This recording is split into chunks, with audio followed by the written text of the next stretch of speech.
Knowledge has its rewards, don't you think? Well, let's begin.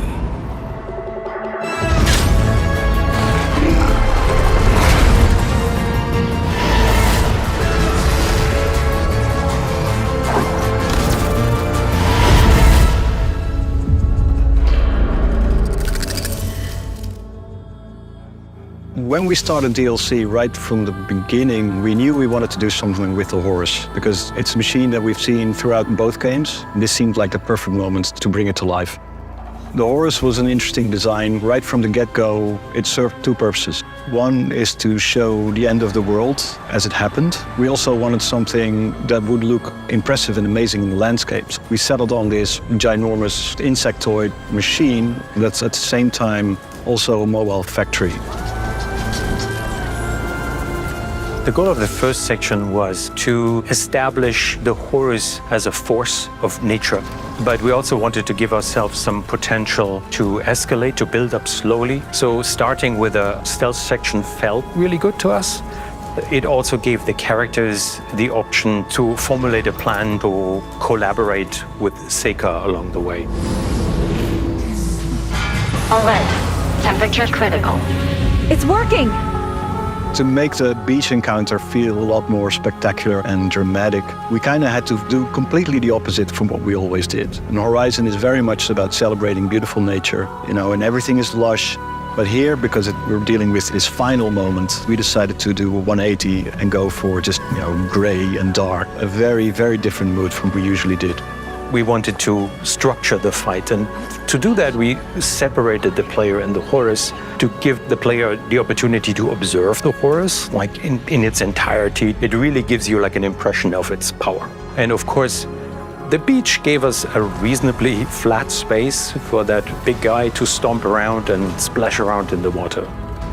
When we had to figure out the movement theme for the Horus Titan, it's basically a zombie. You'll see this in the beach transition as it crawls its way down the beach. It's clawing with its tentacles, pulling itself along, lumbering forward like a shambling zombie would.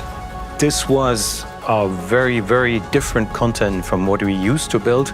We needed a new approach. We had to create a strike team of specialists from all departments, tech, art, animation, to come together and create this experience in the production environment of DLC. It allowed us to put all the focus on a single encounter and make it as awesome and as epic as we could make it. Horus was the most complex machine we ever made. It contained 1,300 joints. This required updates for engine to handle that complex skeleton. One of the challenges was making climbing on the moving machine. We already had the support for climbing on moving objects, but we had to improve quite a lot to make it look better for a Horus. Can't swat me out of the sky! The Horus is massive. It takes up so much of your screen. Quite a lot of Seika's actions that are tied to what the Horus is doing often go unnoticed. Seika is actually up there flying around like this sort of aerial ballet. He's dodging tentacles, taking missile fire, and the player's not really looking because they have to contend with the Horus itself. One of the biggest animations we actually had was when Seika causes the Titan to trip. She actually flies under the Titan, causing the tentacles to crash into its legs, becomes entangled. It's incredibly hard to animate, and most players miss it. But Seika actually will help Aloy in every section of the fight, even if you don't see it.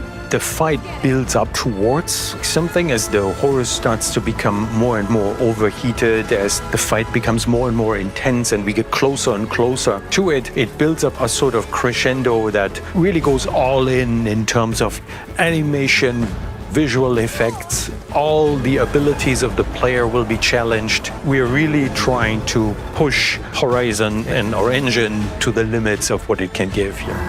When I first saw the PC version, I saw it on one of our ultra-wide screens, and I was blown away. When you see it on ultra-wide, it's very difficult to go back again. It's very spectacular.